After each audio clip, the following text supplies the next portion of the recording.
When studying programming languages, it is important to understand the different generations of languages. Now, in this lecture, we will explore these generations in more detail. First generation languages.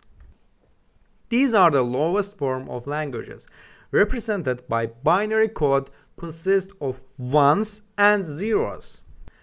They are often unreadable by humans and are commonly referred to as machine languages or binaries.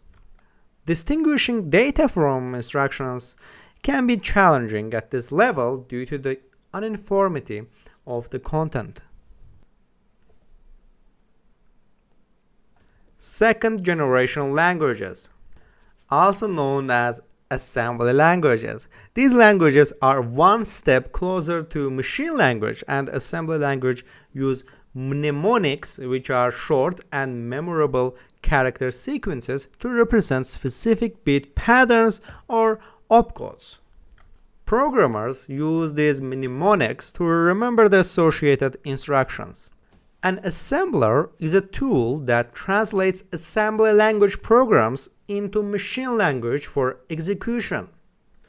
Assembly languages also include directives that guide the assembler in organizing code and data in the final binary.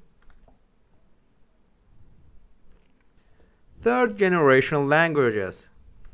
These languages introduce keywords and constructs that make programming more expressive and resemble natural language to some extent. Third generation languages are typically platform independent, allowing programmers to write code that can run on different systems.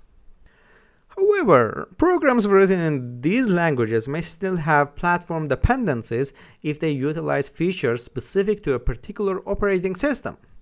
Examples of third-generation languages include Python, C, C#, and Java. Compilers are used to translate programs written in third-generation languages into either assembly language or machine language.